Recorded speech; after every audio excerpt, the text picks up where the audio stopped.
15 boys visa. Now the news in details. I am Timmy Dayo Anthony. Governor Babajide Sanwo-Olu has named the solo driver from London to Lagos, Pelumi Nubi, as Lagos Tourism Ambassador.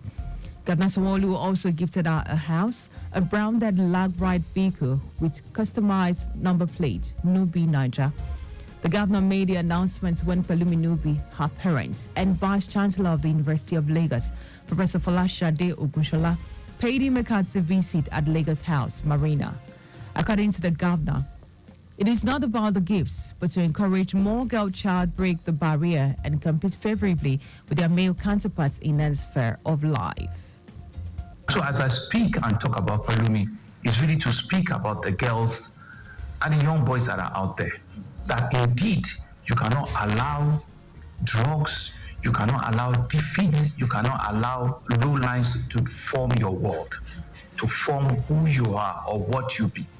Once you had a vision in your mind, take it up, run with it, and walk with it. You will have obstacles, you will have challenges, but each time you drop, you fall.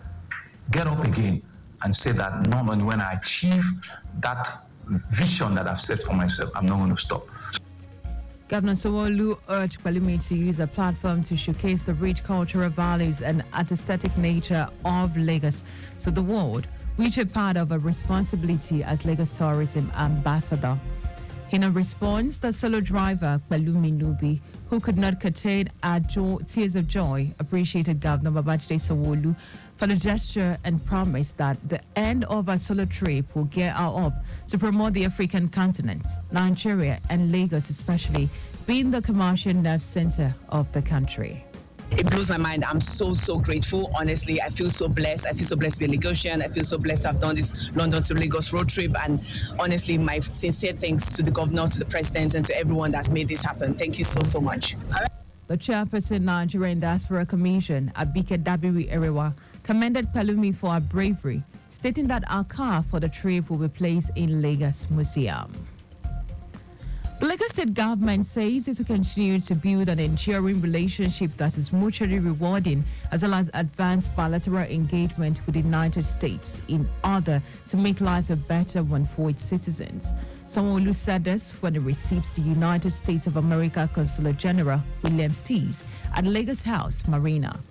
The governor also said his administration was committed to creating an enabling environment where businesses can flourish, as well as live up to its responsibilities to support investment intervention in its partnership with the United States government.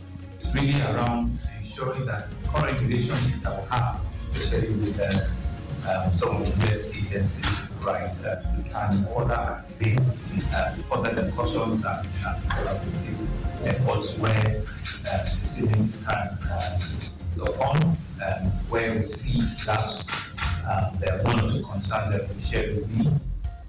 Earlier, the United States of America's Consular General, William Steves, lauded the partnership between the two countries, noting that the U.S. will continue to showcase its potential in economy, technology, security, clean energy in Africa and the world. We've seen a huge influx of U.S. government visitors to Nigeria over the last few months, including Secretary of State Tony Blinken, Senator Cory Booker from the U.S. Senate, along with some members of the U.S. House of Representatives, and senior officials from agencies across the U.S. government, just to come and see what's happening in Lagos, to talk about opportunities for further collaboration, and to learn about the impact that Lagos is having, not just on Nigeria, but on Africa as a whole. We see this in the creative sector, we see this in technology, we see this in natural resources, and in Nigeria's greatest resource, its people. There was United States of America Consular General William Steves. Commissioner for Women Affairs and Poverty Alleviation, WAPA, Bolachidada, has admonished women to remember the most vulnerable and poor, especially during the Eid al-Fitr celebration. In a statement signed by the Ed Public Affairs Unit of the Ministry, Elaho Agri, the Commissioner urged women to reflect on Ramadan lessons of compassion, unity, mutual respect, and reflect on the teachings of the Holy Prophet.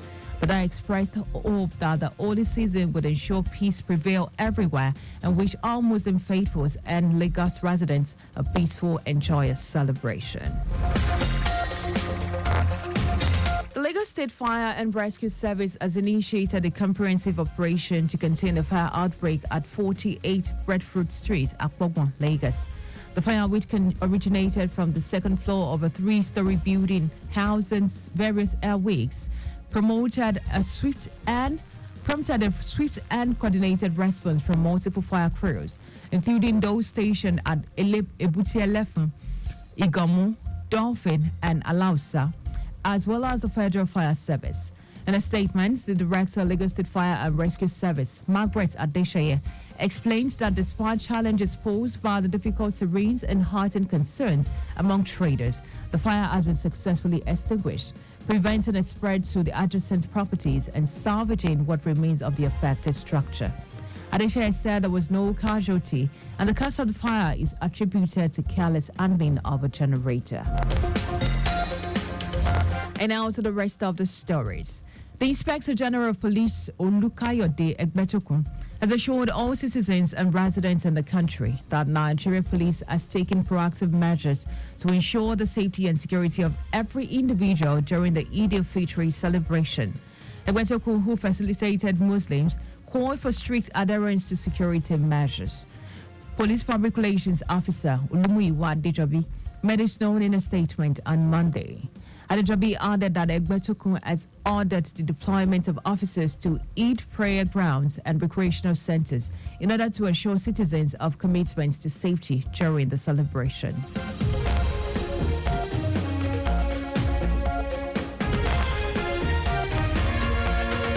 Saudi Arabia says the crescent of Shawwal has not been sighted, indicating that the fasting will continue on Tuesday. It also said the Eid al-Fitr will hold on Wednesday, April 10, to mark the beginning of the new Islamic month. This information was made on Hamari's official Facebook page, an official platform for the Muslim community across the world. Meanwhile, the federal government of Nigeria has declared Tuesday, April 9 and Wednesday, April 10 as public holidays to mark the Eid al-Fitr. The Central Bank of Nigeria has directed all banks in Nigeria to stop the usage of foreign currencies as collateral for Naira loans. It is also exempted from the ban Euro bonds issued by the federal government of Nigeria or guarantees of foreign banks, including standby letters of credit.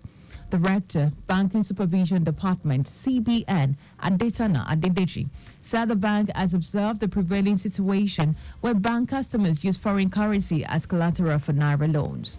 Adedeji noted that all loans currently secured with dollar-denominated collaterals other than as mentioned above should be wound down within 90 days. And now to foreign news. Crowds in U.S. cities, including Dallas, Texas, have witnessed total solar eclipse turn the sky completely dark during the middle of the day. The phenomenon was first seen in Mexican resort town of Mazatlan. At the town of totality, the moon perfectly blocked the sun, lasting for about 4 minutes. The total eclipse was watched by tens of millions across North America as it continues to sweep north and east. NASA is conducting experiments, flying planes and rockets to study the sun's atmosphere. And now to sport. The Nigerian under-15 boys have encountered a setback as the Spanish embassy denied them visa for their anticipated participation in the UEFA Under-16 Development Tournament. The Nigeria Football Federation, NFF, revealed this through an official statement. The Future Eagles were slated to depart for Spain on Tuesday ahead of their competition against formidable opponents including Belgium on Friday, April 12, Italy on Sunday, April 14, and England on Wednesday, April 17. Just before we go, please do not drive beyond specified speed limit. You can follow us and like all of our social media platforms. X, Traffic Radio 961. Instagram, Lagos Traffic Radio 961. Subscribe and watch all the news and programs on our YouTube channel at Traffic Radio 961. You can also visit our website at trafficradio961.ng. Now, did you know that the Sanwo-Olu administration organized a forum for women across the 57 local government and local council development areas in the state with a view to enriching them their productivity and economic growth? You can get more details on Lagos State Government website. To end the news, here are the highlights of the major stories. Governor Babajide Sanwo-Olu has named the solo driver from London to Lagos, Pelumi Nubi, as Lagos Tourism Ambassador. The Inspector General of Police, Olukayode Egbetukun, has assured all citizens and residents in the country that the Nigerian police has taken proactive measures to ensure the safety and security of every individual during the Eid al-Fitr celebration. We also told you that crowds in U.S. cities, including Dallas, Texas, have witnessed the total solar eclipse turn the sky completely dark during the middle of the day. And in sports, the Nigeria under-15 boys have encountered a setback as the Spanish embassy denied them visa for their anticipated participation in the UEFA under-16 development tournament. For contact with the newsroom, please send a message to info@Traffic Radio 96.1 FM. The ends the news broadcast compiled by Dayo. I am Dayo Anthony. Many thanks for listening.